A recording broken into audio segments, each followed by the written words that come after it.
প্রথমত খুবই এক্সাইটেড, এরকম ম্যাচ খেলার সুযোগ আমাদের আসলে এর আগে হয়নি। তো খেলতে পারলে তো অবশ্যই ভালো লাগবে এবং খুবই এক্সাইটেড। ছাড় দেওয়ার কথাটা যেটা বললেন, কোনো ছাড়াছাড়ি হবে না, শোয়াই ফেলবো একদম। এক্সাইটমেন্ট তো বোঝাই যাচ্ছে, মানে কোচ অনেক এক্সাইটমেন্ট বলে গেলেন যে কোনো ছাড় হবে না, আপনিও বলতেছেন যে শুয়ে ফেলবেন, মানে ম্যাচ নিয়ে কি আপনাদের প্রিপারেশনটা সেরকমই চলছে? প্রিপারেশন মাঠে দেখতে পাবেন না, প্রিপারেশন সব মুখে মুখে হচ্ছে। তো মাঠের কোনো প্রিপারেশন নাই, মুখে মুখে প্রিপারেশন হচ্ছে। শোয়াই ফেলতে পারি, নাহলে শুয়েও যাইতে পারি, যে কোনো কিছু হইতে পারে। এরকম ম্যাচগুলোতে দেখা যায় যে আগে আমরা এক্সপেরিয়েন্সে দেখতাম যে তারা ফ্যামিলি সহ আসেন, আপনাদের ওয়ান কাইন্ড অফ একটা ফ্যামিলি রিইউনিয়ন হতে পারে কিনা এই জায়গাটা? হতে পারে, এটা যার যার ব্যক্তিগত ব্যাপার। আমার মনে হয় যদি কেউ তার ফ্যামিলি নিয়ে আসতে চাই, অবশ্যই ওয়েলকাম, বাট এটা ডিপেন্ড করে ওই পার্সনের ওপরে, সে নিয়ে আসতে চায় কিনা। না, উত্তাপ তো থাকবেই। ইসাম ভাইয়ের মাধ্যমে শুনলাম যে বেশ ভালো কিছু আম্পায়ারও থাকবে। সো বেশি উত্তাপ আবার দেখানো যাবে না, পরে ডিমেরিট পয়েন্ট খেয়ে যাবো। না, আসলে হুঙ্কার বেশি দেওয়া যাবে না ভাইয়া, হয়েছে কি ওটা কমিটির টিম, কমিটির সব পাওয়ার ওইদিকে, তো ওদের সাথে পারবো না, যতটুকু সেফ সাইডে থেকে করা যায় আর কি।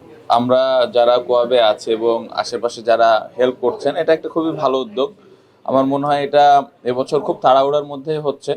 এটা যদি আমরা কন্টিনিউ করতে পারি, আমাদের বাংলাদেশ ক্রিকেটের জন্য অনেক উপকৃত হবে সবাই। আমার মনে হয় যে পুরা এই ম্যাচটার খেলার কারণে কিন্তু যে যে ফান্ডের কথাটা আমরা বারবারই বলছি, এখান থেকে একটা ফান্ড রেজ হইলে এটা আমরা ভবিষ্যতে ক্রিকেটারদেরকে হেল্প করতে পারবো। সো এই উদ্দেশ্যটা নিয়ে কিন্তু এই খেলার আয়োজন। একটা কথা বলতে চাই যে প্লেয়াররা যেভাবে হেল্প করছে, প্লেয়াররা যেভাবে খেলতে আগ্রহী প্রকাশ করেছে, এটা খুবই আনন্দের এবং এটা আমাদের কোয়াবের জন্য অনেক বড় একটা পাও। আমি আশা করব যে বাংলাদেশে যত ক্রিকেটার আছে, প্রেজেন্ট ক্রিকেটার সাথে এক্স ক্রিকেটার, সবাই এই হেল্পটুকু কোয়াবকে করবেন।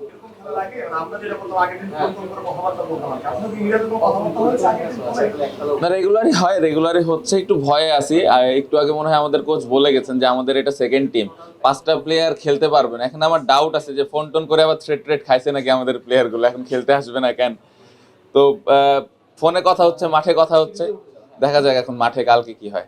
না, খুবই ভালো। আমি একটু আগে যেটা বললাম যে প্লেয়াররা যেভাবে খুশি মনে খেলতে আসছে, এটা অবশ্যই একটা আনন্দের এবং কোয়াবের অনেক বড় একটা শক্তির জায়গা আমি মনে করি। বাট আপনি যদি দুই টিমের প্লেয়ার দেখেন, সবাই অলমোস্ট ন্যাশনাল টিমের প্লেয়ার। কিছু প্লেয়ার আছে ন্যাশনাল টিমের বাইরে বা ন্যাশনাল টিমে খেলার মতো। সো দুইটা টিমই খুবই ভালো হয়েছে, আমি আশা করছি যে খুব ভালো একটা ম্যাচই হবে।